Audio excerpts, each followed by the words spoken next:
Mic check 1 2. Can you hear the wind? I don't know. Hola amigos! Welcome to another video. I'm joined Tom Outdoors. He needs no introduction, you all know who he is. We are doing a relatively short long distance walk today, which is the Dartford Valley path from Tom's guidebook. That's one right there. Goes from the lovely little town of Chipstead, where we are at the moment. We've got Chipstead Lakes behind us, and it goes to, where does it go? Dartford Creek Barrier on the Thames estuary. Yeah, which is obviously Dartford area. It's about 19 miles, and we will be camping hopefully by sort of Horton, Kirby maybe. We can find a spot there by the river, sit and relax. We've picked a beautiful weekend for it. It's very sunny. Hang on, Luke, what's it doing? It's alright, the screen's just gone off. Still works. Alright. Sorry people Technical issues for that interruption. With the caveman here. Yeah, he's got an old film camera he's using, one of them. He's got to wind it up, you know, I've got to hide under like a cloak and stuff as well. Anyway. Birdie! So, anyway. Well, I can't remember what I was saying now. sorry mate. Yeah, so we'll see you along the walk. Yeah, camping, we're camping, hopefully camping. We've both got our OEX Salamanders. Got a couple of beers to try. So yeah, we'll see you on the walk. Enjoy. And you're walking today, you're walking tomorrow.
Right, we have walked away from the lake, which is in the horizon behind me, across this field, and there's a little line of trees here, which used to be an old railway line.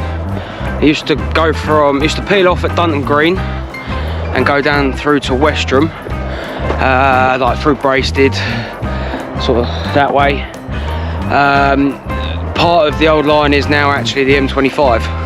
So there's none of it left. There's an old sort of goods yard area which they would have used, but it's just like a gravel car park which you can't even go in anymore. So but I think the train line was ended or terminated in the 60s, no longer needed or used anymore. But yeah, it's just a little bit of history along the way.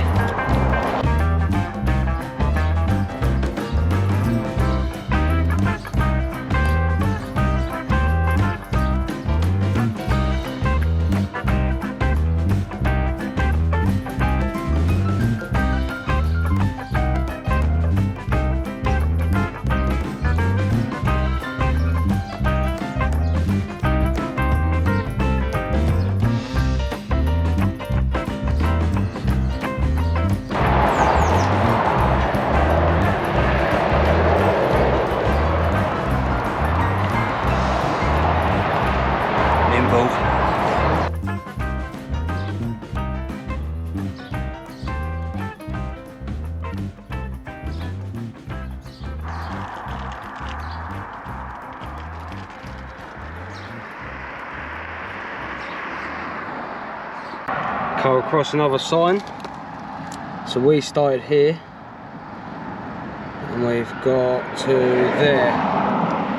So we've got all of this to finish.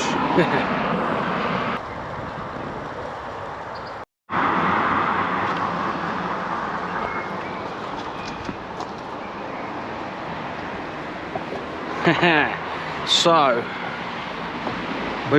part of this path shares the North Downs Way, so me and Tom have already walked down this track before when we did the North Downs Way, which would have been Tatsfield to Otford. So we remember it and we know there's a big hill coming up and then over a train line, and then we hit the Pilgrim's Way again, and then we'll sort of peel off from there and head for the direction of Dartford. So I'll put a link up there actually to the North Downs Way walk that we did, and hopefully you get time to watch that as well and follow us on our walking adventures.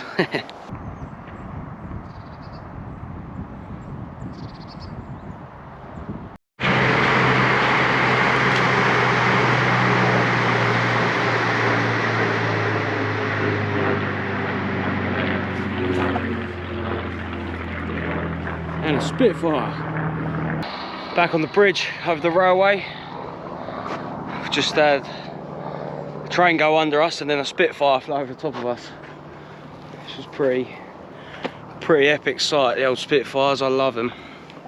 Living in Biggin Hill, I do get to see them quite a lot.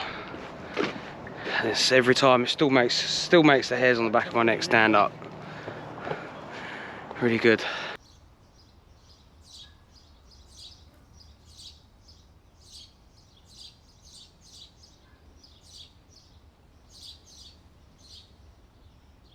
Right, we're on the outskirts of Otford now. It's about 12:30 and we are still following the River Darent below us there. So we're gonna head off here, do a left, head towards Shoreham.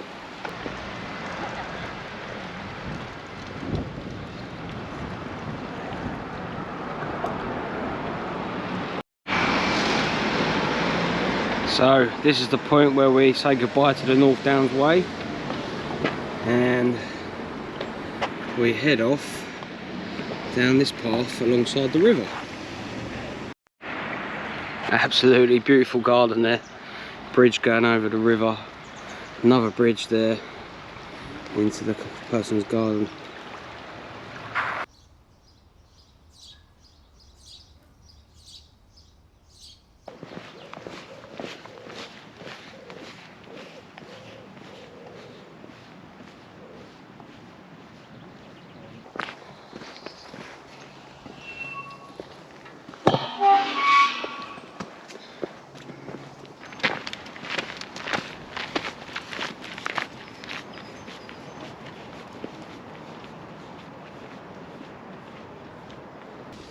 Right, in the distance you can see the, I nearly said Lenham Cross then, Shoreham Cross, which is it's a chalk, what would you call it?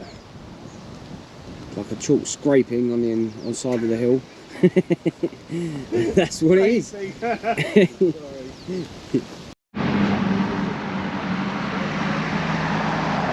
We've made it to Shoreham. We're just on the outskirts of the town or the village. We're back onto this lovely old church. Lots of graves in here, some old Commonwealth War graves.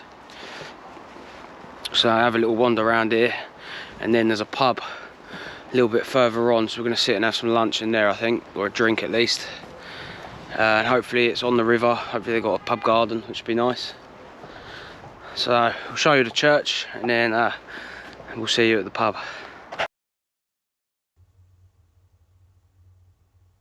Shoreham Church is one of some 30 churches in Kent dedicated to St Peter and St Paul. Some of the foundations of the original Norman church, to which the first rector, Simon de Offham, was instituted were uncovered by Mr. Anthony Stowell when the church was refloored in 1957. Part of the present west wall, which is of unusual thickness, and the adjoining nave arch are probably survivals of the 12th century church, which extended only to where the rood screen now stands. This building was enlarged and restored in the 14th century, when the chancel was extended and the windows of the north wall inserted in a decorated style. The tomb canopy on the same wall is also of decorated period. It probably contained the effigy of Sir Thomas de Buckland of Preston Manor. About a century later, the church took its present form. The south wall was demolished on the south aisle, with its pillars formed of chalk blocks, and its window in perpendicular style was constructed.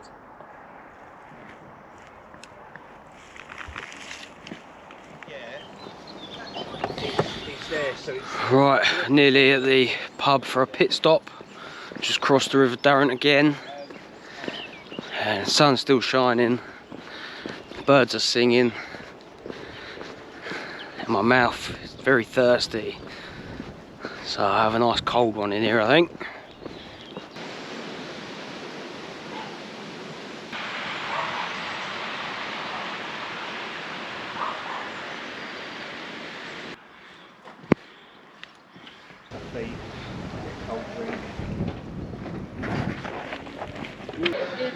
Right, welcome back.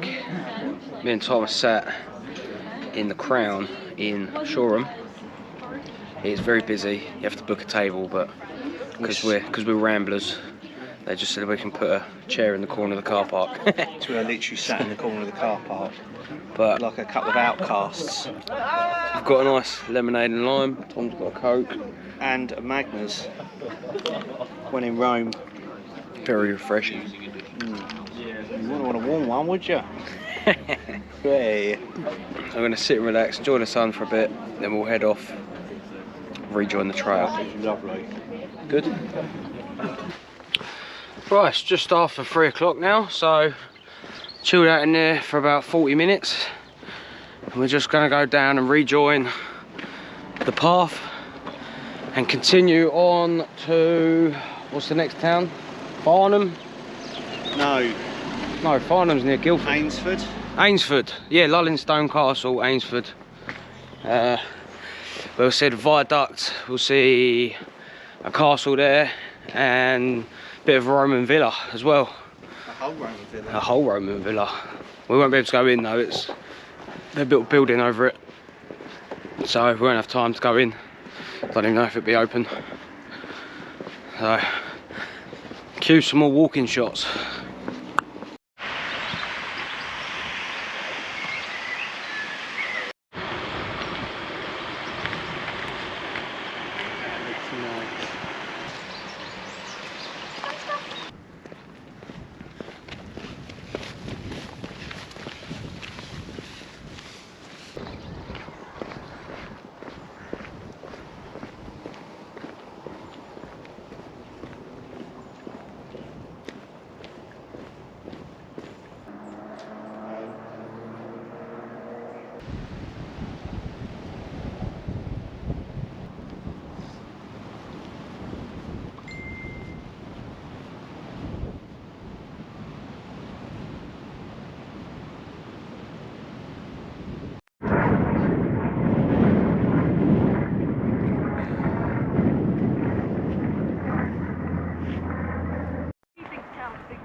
Right, me and Tom a little bit hungry, so we've stopped at this bench overlooking the river in Lullingstone Country Park.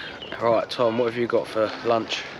So this is a US MRE ration pack that a subscriber, Jason from Tasmania, very kindly gave me.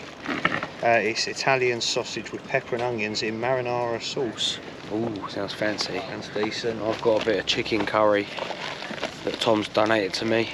And that's also from Jason as well in Tasmania. It's from an Australian Defence Forces 24-hour ration pack.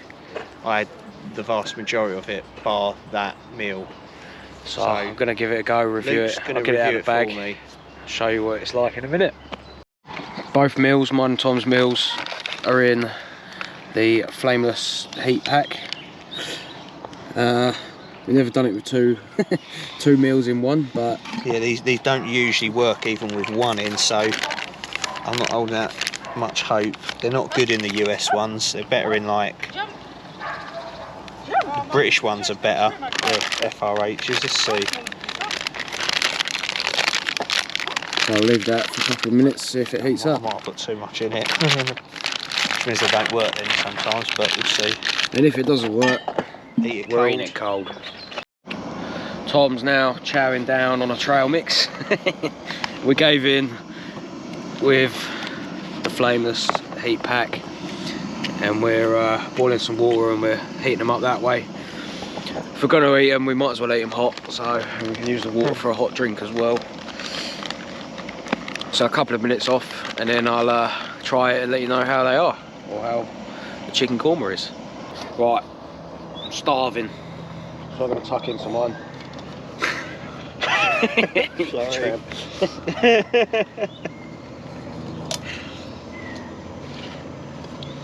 There it is. Oh yeah, it feels nice and warm. Oh, shall I turn that off or? Yeah, go on then, yeah. Cheers. Right, let's get into this taco, shall we? Oh, hang on. Oh, squared low my finger. She said. So I'd say. I can smell it from here as well. Here comes the aeroplane. It's some bright orange stuff. Cheers, Jason. Anyway, I do appreciate it. Do you know what? It's good, isn't it? Tastes like korma. Well, nah, really? Yeah, it's not too bad. It's not obviously like curry house quality, but No. it's like microwave meal kind of curry. So that was like, I think, one of 3 main meals that come with this big 24-hour ration pack. Excuse me. And I had the beef and pasta, and it disagreed with me a bit, so I thought it was probably going to do the same with that one as well. But yeah, Luke seems to like it. I think he's more We'll see if it curry fan disagrees than with I me. am. Yeah. Tom tried his. Tom had a little bit of sausage. Yeah. And he didn't really like it, so he passed it on to me. Terrible flirt. Yes, as we all know, I eat anything and everything. In fact, I had oysters last night. Oh. Yes. Gosh. So yeah, I'd give it both meals 6.5 out of 10. Question is, sorry, did the oysters work? Aphrodisiac? No, I fell straight asleep. Oh, okay. That's bullshit then, that's a myth.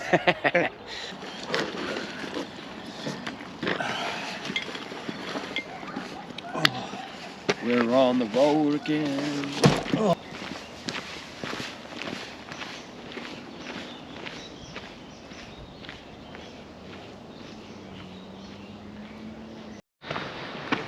Okay, so we are walking into the grounds of Lullingstone Castle.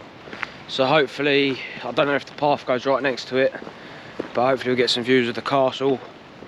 It's about 5:15 now, so it's still warm in the sun, but I can feel the temperature dropping. I'm gonna keep going as long as I can, and then I'll have to put some trousers on or some long johns, keep my legs warm. But this looks like the entrance to the castle.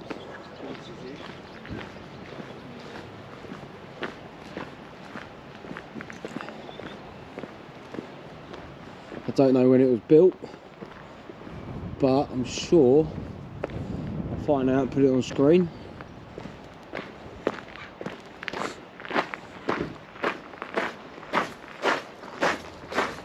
that lovely property.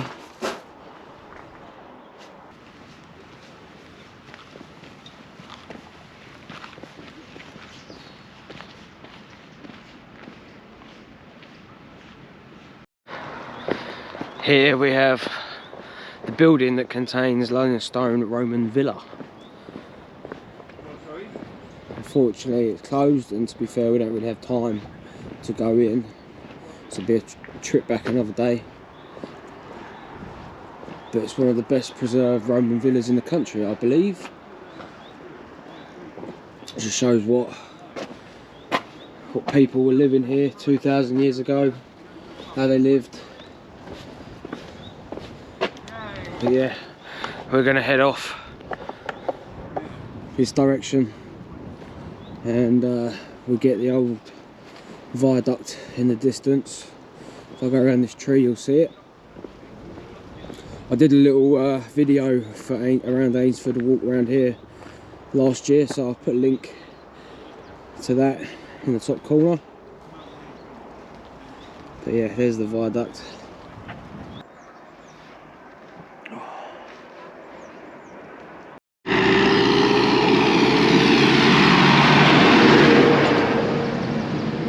Full of, I live in a country and I hate everyone.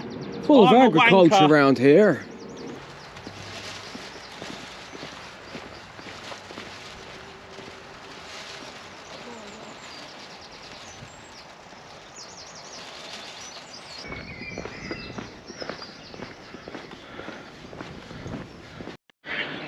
Look at all those chickens. Hello, Nugget. Hello, Nugget.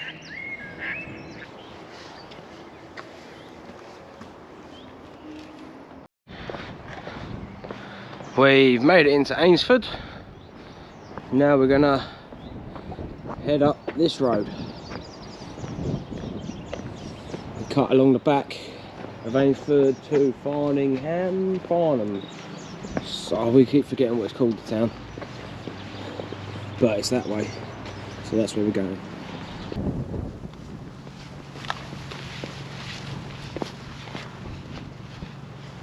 We can see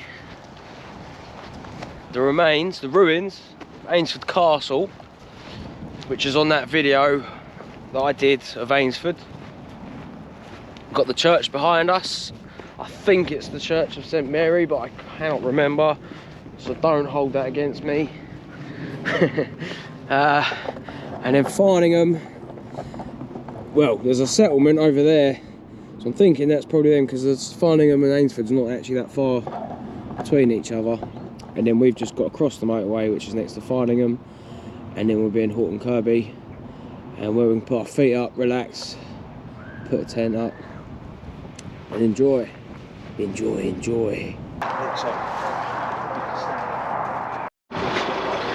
We have got to Farnham. Oops, and I'm about to get run over. It's about 6:30 in the evening. So this is the last sort of town before the point where we want to camp. So we're gonna stop at the pub, fill up our water bottles, and then unfortunately not have a drink in there. We're just gonna head on up to find a camp spot, give it a little bit of a recce, and then we can sort of work out when it's a good time to set everything up.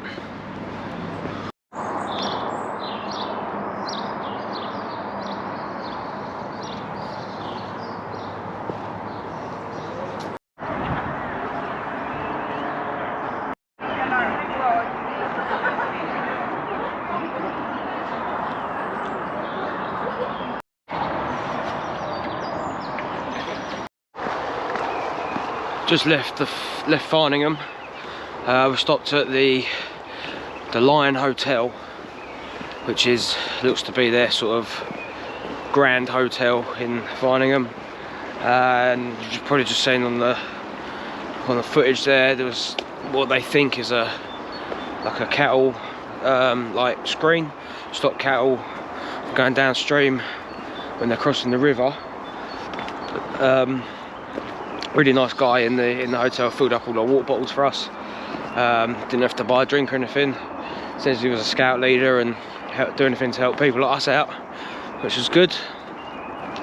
So we've got to cross the motorway now, so I believe it's the M20, and then we can head into Horton Kirby where we can find our spot for tonight. But we are still following the river.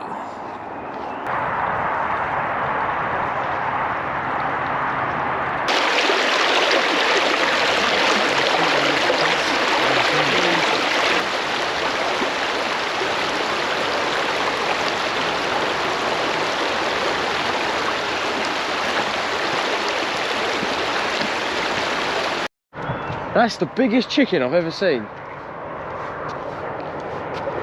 So what are they, emus or ostriches? Comments, clear it up for us. Is that an ostrich or an emu? I think it's an emu. Well, there's something you don't see every day on a walk in this country. Are these ostriches or emus? We're not sure.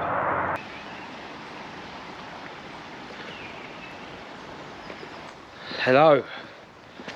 We are right on the outskirts of Horton Kirby now, and it's just gone 7 o'clock.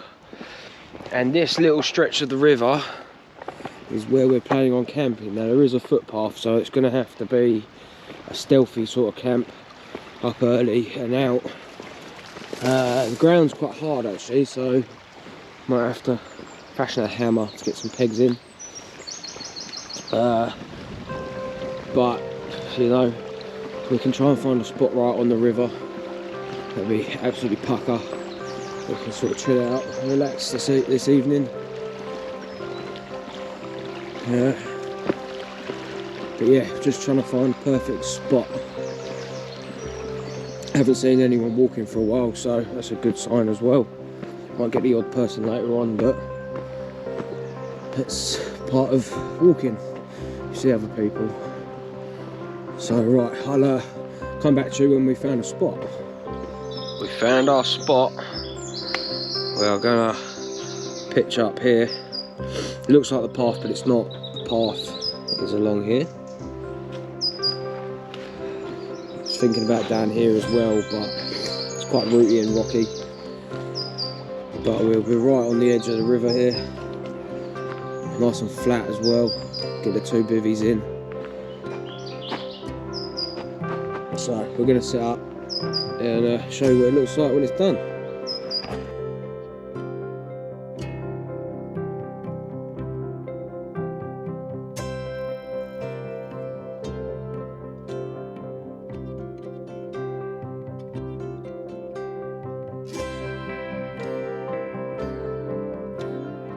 So I'm all set up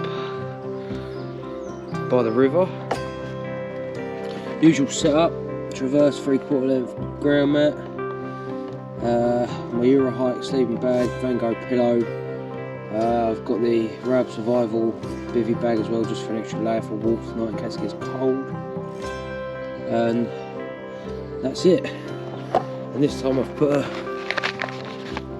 a tarp underneath just to give that extra layer of warmth from the cold ground. But yeah, that's my view out of the tent. Just pretty cool. And then Tom looks like he's nearly finished behind me there. Looking good. Okay, so just gonna go through what I'm eating tonight. Well, firstly, see we're losing light quite quickly, so get this over and done with quite quick. And then meantime, just sort of want to relax and sit by the river. Watch the current go by. So I've got a Wayfarer chicken curry with potato and rice. That's tonight's meal. And then for dessert I've got one of the flapjacks that I bought this morning, so I'm just going to eat that for dessert, which should be nice. Okay, so Trek, I think it's a Trek. It's like a coconut chocolate one. They are pretty nice. For breakfast tomorrow, pasta bolognese, because why not? Not really a breakfasty meal, but that should give me a lot of calories for the rest of the walk tomorrow, at least until lunchtime. And then I didn't actually bring any alcohol with me, but Tom has given me 2 beers to try. So there's these 2 here. So stout about, vanilla stout. That's a 5.2%, and it's got pictures of ice creams on, from a company or from a brewery called the Hop Foundry. So they're quite nice looking cans. We'll give that a go in a bit. Oops, I just dropped it. And then the other one is a strawberry lager called We're Jamming. Again, the Hop Foundry. Yeah, I'm quite intrigued on that one. I do drink lager, so that should be quite an interesting drink. That's 4.5%. Where did you get these from, Tom? Aldi. Aldi? Yeah, cool. So yeah, we'll give them a go. And then yeah, everything's set up as I showed you earlier. It fits my bag in as well, so I don't have to leave it outside. Kind of use it as half as a pillow and sort of the head end. So yeah, it should be quite a nice night. I think it's nice and calm, not windy. Temperature's dropped. I've got the coat on now. I've forgotten a hat, so I'm going to be up hooded tonight. But yeah, we'll get some food on the go and check back in with you shortly.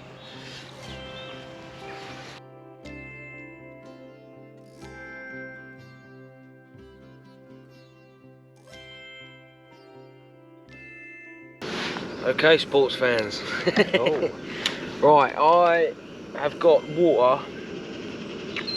Well, it's on the boil, but it will be boiling in a minute, so I can warm up my dinner.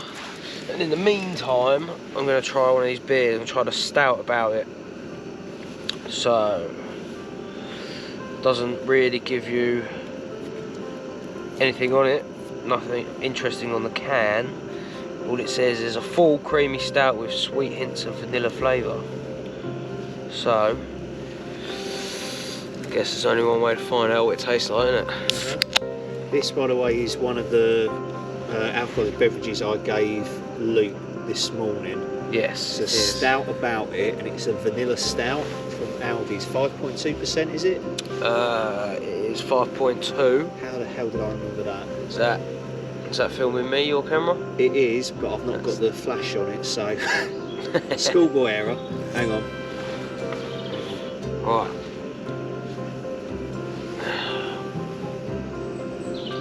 There we go. So that's the stout about it, vanilla stout. But I've got Luke. 2 drinks. Do you want to put a bit in a cup and try it first before I drink out the can? Oh yeah. Hang on. I've just poured my sugar in there for a tea. Oh, hang on. You just want to drink out of this pot? You'll be ordering it out there, aren't you? Later on. I don't know, no idea. Can't really see anything. Light's well bright. Sorry, yeah, flash on it. No, my light. Oh, yours. Yeah, Luke's got a filming light, by the way. It's absolutely brilliant. I need to get one of them. Oh, it goes. Let's have a little bit. It's got a nice creamy frothy head. Just a little bit. That looks really dark. That enough? Or do you want more? No, that'll do. No, I'm probably not going to like it. I don't know if I will or not. It has got a nice flavour, smell to it. That does smell Should really do the haze drive-by. vanilla. Oh,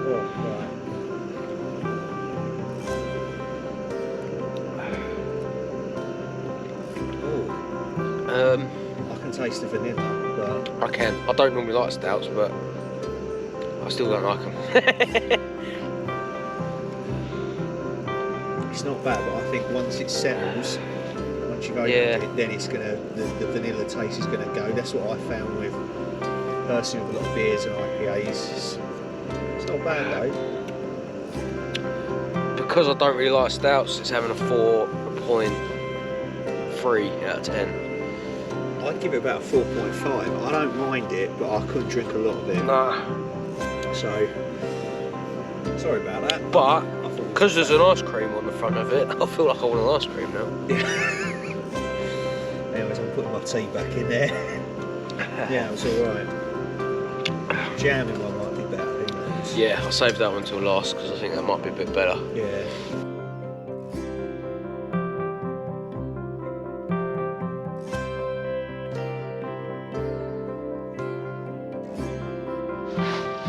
Right, I think the food's about ready. I'm going to take that out of there. Give it a minute. If it was nice and warm. And then I'm going to have a cup of tea. Tom's given me a tea bag from the Australian ration pack, but it's actually Bell tea, which is what I used to drink when I was in Australia, which is handy. Did you find a creamer? Yeah, I've got some creamer. Oh, yeah. So use up that water.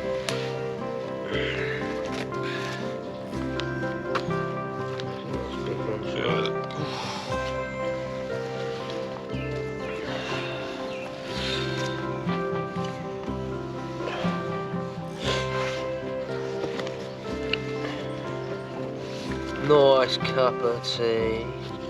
Bit of Rosie Lee.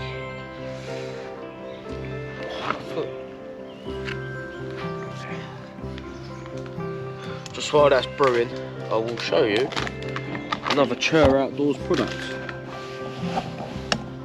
So that little stand that the gas canister sat on is called gas canister Wayway, which is a Maori translation for foot. That's what Wayway means. So this is the gas canister foot. It's designed really to keep your gas canister off the ground, which improves the gas usage and obviously heating. And integrated into the legs are some little pegs, so you can, if it's windy or whatever, you can actually peg each corner down, so then your gas canister doesn't move. So yeah, check those out on the website, churoutdoors.co.uk. If you think it's something for you, then yeah, get one. Right, that's me done for the night. Gonna retire to the bag. I can set alarm for 8 minutes past 7 in the morning, because why not? And get up, have some brekkie, continue the walk. So, good night, and we'll see you in the morning.